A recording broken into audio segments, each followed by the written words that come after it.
Well, we got to talk inflation. We need to talk about mortgage applications. And we're even going to answer your cruise questions. 2 days ago or so, I asked you what kind of cruise questions you have. I have a collection of them. I will answer all of them at the end so we can get through the business of the day. Let's start with CPI. It is the first of three inflation readings: CPI, PPI, and of course, in a couple of weeks, we will get PCE. Unlike last month, CPI came in much better than expected. In fact, it was better on all levels. It was expected to be up 0.3% month on month. It was in fact up only 0.2. It was expected to be up headline 2.9. It was up 3, came in at 2.8. Again, better than expected. Core was up 3.3, expected to be down to 3.2. It too was better than expected.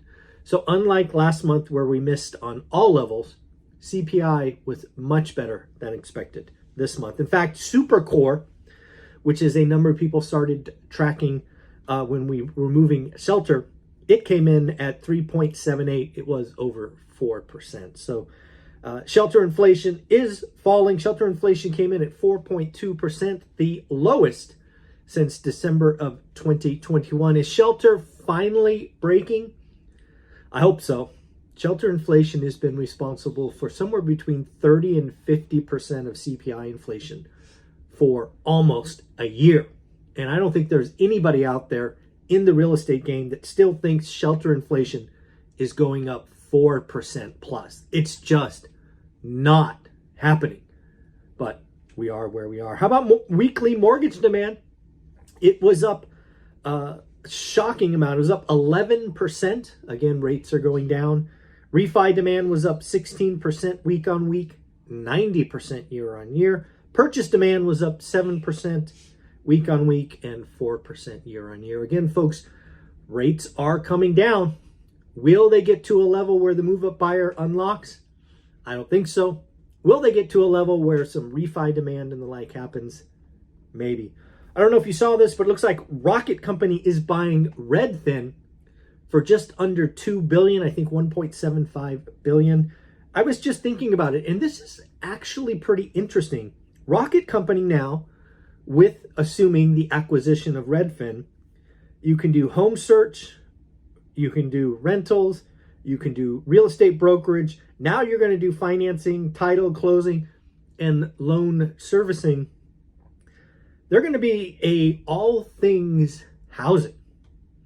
Rocket Company is going to be that one-stop shop. It'll be interesting where they go with this model. It'll be interesting to see maybe what Zillow or whatnot happens. Because again, it does seem like Rocket is building a all-inclusive powerhouse. Jim Cramer, good old Cramer, talking about the Fed may be forced to cut rates. If we are going to head into a recession, the Fed's hands might be forced. Again, the idea is tariffs will increase consumers to pull back. Again, we've talked about this for a while. When consumers hear tariffs, they think cost. When they hear tit for tat, Canada, Mexico, Europe, China, many people are pulling back. In fact, we've had multiple CEOs, Delta Airlines being the latest, talking about the consumer, domestic pulling back and businesses pulling back. We did get an interesting note. I don't know if you own a Roomba, but yes, it looks like the company iRobot, the Roomba makers, just posted a substantial doubt about their ability to stay in business. This sounds like a bankruptcy or a debt restructure play happening. But again, we'll see where we are. We are getting some updates on rates. The current expectation for the next rate cut is now July. It was June about a week ago. It is now July. Jerome Powell says the economy is fine. We do not need to do anything.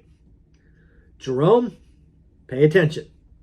We're starting to hear from more and more folks out there that it truly is slowing down. The consumers are pulling back. That's what they do. We are a consumer-based economy. And when the consumer gets scared, they sit on their wallet. And it appears that that's happening. Again, we've learned for quite a while that the top 10% makes up for 50% of the spending. So if the top 10% is pulling back, yeah, we got a problem.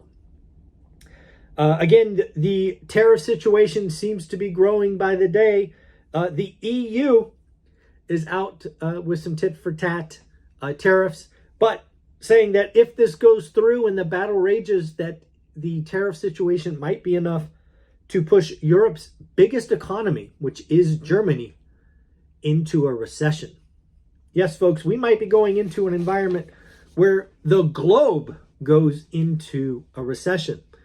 And if that happens, do the federal or central banks turn on the money printer? Does the money printer go burr? Do rates fall? We shall see. Jamie Dimon, I'm seeing weakening in the economy and negative consumer sentiment. BlackRock Fink, CEO Fink, I see elevated inflation and fear in the market in the short term. Let's congratulate two people for joining School, Ravi Kumar and Divya. Thank you for joining School, folks. We have an amazing platform on School called One Rental at a Time. It's got 6 masterminds. It's got thousands of dollars in free education, but most importantly, 350 plus folks who are doing the work, who are there to network, there to answer questions, there to be supportive. We have all been in this. Real estate investing, the first 5 years are tough. Real estate investing in the beginning, when you get a buy box and a daily discipline, it's tough. We are there for you. Alrighty, folks, let's talk about cruises. Again, I've shared over the last 5 years or so that Olivia and I enjoy cruising. I would tell you, if you are a first-time cruiser, that you should probably go with one of the masses, something like Celebrity, maybe Holland, maybe Princess. You want a bigger ship, because sometimes when you get on a 6-star, like we are on this trip, or a Viking cruise, which is really small, there's just not a lot to do, which we have figured out. So get on a ship. It's got a lot to do because there will be some at sea days. So make sure there are things that are interesting to do, first and foremost. Second, if I had to choose right now between going on another 6-star, like Seabourn, like Regent, on a ship with 400-500 folks on it, versus a 2,000 or maybe 1,800, I would save the money. I would go on a bigger ship, but I would upgrade my room. On a ship that we are on today, it's, I don't know, let's call it 10 grand for one person, so 20 for two. Just not a lot to do, right? When we are cruising between ports or at sea days, there's not a lot to do. So I would go on a smaller ship, maybe spend 2 grand, but upgrade the room. Again, go get a suite, go get a balcony corner, go get something in the back of the boat. That is something that I will do going forward, is we will cruise on 4.5 to 5-star ships, but we will upgrade our rooms. That is something that we have now come to realize. Yes, 6-star ships are amazing. The help is amazing. The food is wonderful, but there's just not a lot to do. It's crazy. Next, if you are thinking about cruising, I have a couple of personal recommendations. One, if getting to Alaska, if you're on the West Coast, or if you just want to see something special, Alaska is amazing. We have done Alaska, I think, 3 times, and it is like no other place on the planet. If I had to do one cruise and one cruise only, I would do an Alaska cruise. If you like something a little different, I would go and do a Mediterranean cruise. I would go see Mykonos and Rhodes and, those Greek islands. They are really, really special. We did those, I think, almost 2 decades ago in August. My suggestion, don't go in August. It's hot and there's no shade. So don't do what we did. I thought the Panama Canal was overrated. We did a full transition of the locks. Really boring. Not my favorite by far.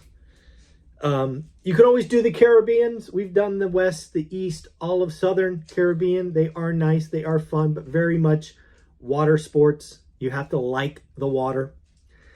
I personally didn't like the Baltic. I actually got really, really sick in St. Petersburg. Food poisoning is what I think it was. Not enjoyable, but the Hermitage was a special place if you like art. I didn't like the Baltic because I didn't see anybody smiling. That was really what I remember. But there is one city in the Baltics that's like a storybook, and that is Estonia, Tallinn, I think it is pronounced.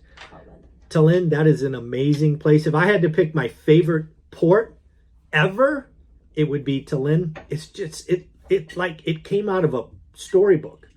It was an amazing little port city. We've done others like Iceland, which is pretty cool. Reykjavik. I personally think Reykjavik is a city that you need to go visit, not cruise. Again, if I were to do Iceland again, we would do a week or 10 days in Reykjavik versus a cruise around Iceland and Greenland. That's my recommendation for that. South America is pretty wonderful. We've done both the West and East Coast. I personally thought Chile was amazing. Santiago, Chile. It is, a little poorer than you might be used to. But again, I thought the people and the environment was wonderful. So again, I really do enjoy cruising. If I were to give you one recommendation to somebody who has never cruised before, you could do a 7-day out of Seattle or Vancouver and do Alaska. You won't be disappointed. If you have a little bit more time, you could do a 10-day out of San Francisco to Alaska. I think Alaska is the spot if I had one place to go.